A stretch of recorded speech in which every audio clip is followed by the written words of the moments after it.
Welcome back to More Than Rust. This is the second attempt at making a video like this because the first attempt kind of didn't go to plan. Joe's not recording anything for a while. So, this video is mostly just an update on what's been going on while, the last 2.5 months has gone past. First of all, as you can notice, the Rover is back in the garage. Damn trucks. Like I said, Rover back in the garage. Not much change on this, to be honest, since the last time we saw it. I'll get more into why so probably a bit later in the video, but for now, not much changed.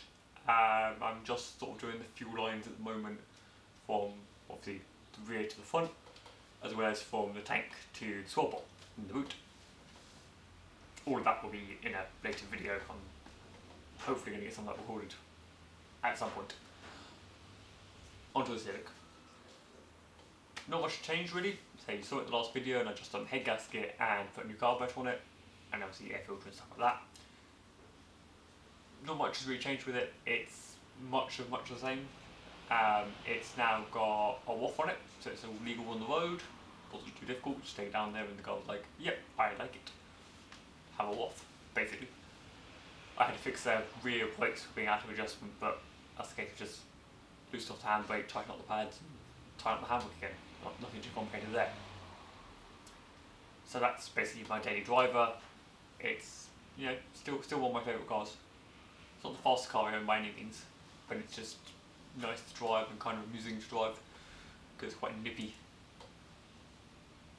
Other than that, I would say I've got a new daily driver, but I've had it for about a year now, and that's the Land Rover TD5 Discovery 2, which I picked up for cheap and has kind of been an ongoing repair and use project, because that thing's had rear airbags, airbag controller, 2 fixes on the ACE active stability control system, both of them being oil leaks typically, and then also it's had a new airflow meter, a new injection harness. Basically we'll try to track down where those little horsepowers have disappeared to, because when I first got it, it would not go up a hill in anything other than third gear, which was kind of a slow trip back from the other end of the country. Either way, we made it, and it still drives nice, it's still quite comfy, which is the point of it. It was to be a tow vehicle and a comfortable cruisy car. Obviously deal. These sort of things come along and then it'll just be a tow vehicle. Obviously the other vehicles I have are things like the GTO and obviously the V8 version of this up north. They haven't changed at all. They went up north probably early part of this year in preparation for me and my partner moving up there at the end of this year. So they're up there, all in storage, packed away, hunky-dory, tickly-boo. So, why has progress been so slow and videos so lacking for the last few months? Well, this way it's nice and personal, and if you want to answer the video, feel free.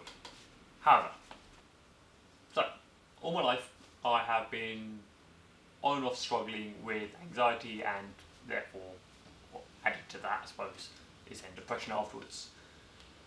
It's been something I've always had. It's just part of how my brain is made up and stuff like that, and how I process the world, and it's part of life. More recently, say probably within the last year, it got really bad.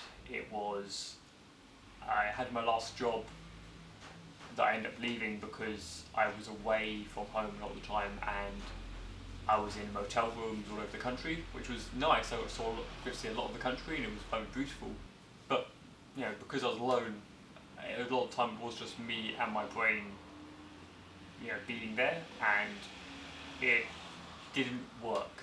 And then my brain would just think up issues, mostly to do with the cars and stuff, because that's all I had to think about was getting home, doing the project. But the problem was my brain had so much time to think about doing the project that it would think of all the ways it wouldn't work. And obviously the problem with that is, as soon as my brain starts going, oh, that might not work, my anxiety kicks in and goes, "Whoa, it definitely won't work." And then it would stop me doing things because my brain would just be like, "Now you're going to fail it, so don't bother trying it." And obviously I'd get depressed because I wasn't working on the cars, and I felt like I was, letting myself down mostly, but also letting people who want to see the cars being done down, as well as, just everyone in my life, really.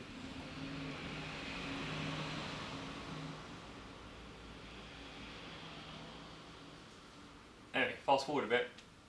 About 8 months ago, I left that job, and to be fair, it was probably the best move I could have done. However, the flip side of that is, obviously, my then stable income disappeared. Wasn't unexpected. I kind of expected the income to obviously disappear. It was part of leaving a job. And I had some savings at the time that I kind of worked out. Oh yeah, they're workable for about 6 months. As it's now been 8 months, those kind of got a bit short on the ground, and obviously my anxiety flared up, as you'd expect, with something going, oh shit, I have no job, and what transferable skills do I have? And then obviously anxiety kicks in, or my anxiety especially kicks in, and stops me from, again, trying to do things. So my brain was very much refused to try and find work, and any work it did kind of find, it was a bit like, oh, here's all the problems with it, and then I wouldn't obviously go for it, which, it's kind of par for the course, but it's something that happens. So that's kind of where I'm sitting at the moment is, the car's back in here,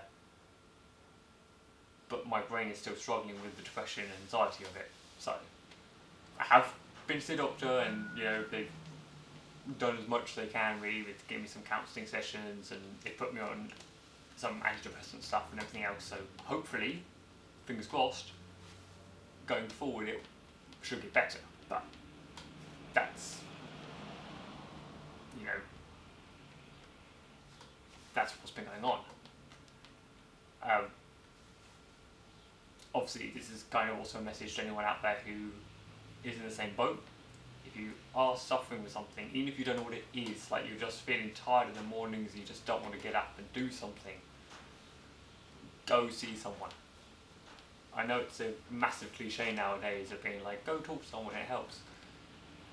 It might not help in the sense of you just going to talk to someone and suddenly all the problems disappear. That's not how it works.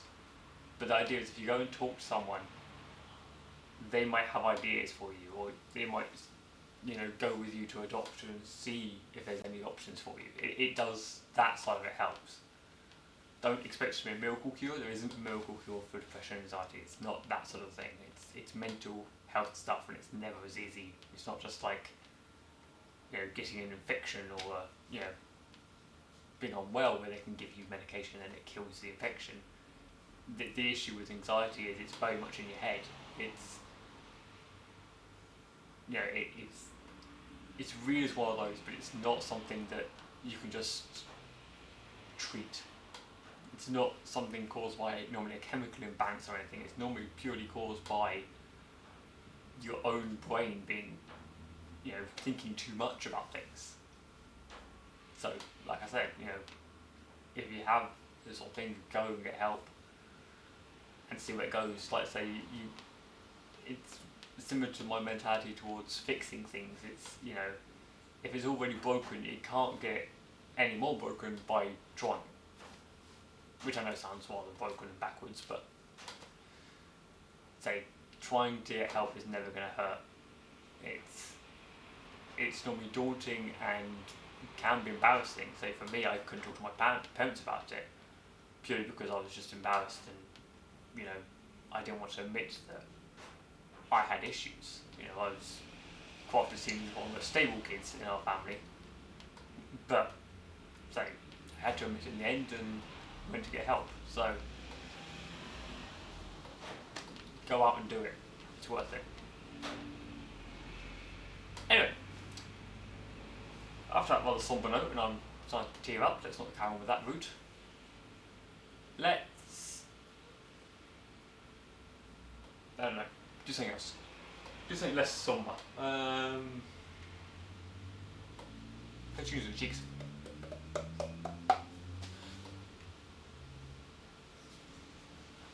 So, sorry for that sob story of my life, but I had to open up at some point, and to be honest, I've opened up or tried to open up to a lot more people in my life right now, and I thought it was only fair that, say, if you're sitting down watching this and enjoy these videos and enjoy the channel and stuff like that, everyone watching this had the right to know that that's what's going on in my life. I'm not dying, I'm not suicidal or anything, don't worry. The movie is getting done. It's just one of those things that everyone in the world is struggling with something right now, and this is just my struggle at the moment. Saying that, best support I have is my partner. So, but it doesn't have to be. It can be anyone. Just get help if you need it. That's all I'm going to say about it. Well, that's probably the end of this family video of not much changing, but a relatively good update for you guys. And to be honest, this video is probably more for the therapeutic side of things for me than it is necessarily for everyone online. But if it helps, leave a comment or like the video or anything. You can subscribe to the channel if you want to see what's happening with the cars I've got. But yeah, takeaway from this video is, yes, the cars are still going, and I apologise a lot for the delay in the videos, but at least you now know why. So, until the next video comes out, hopefully soon, see ya.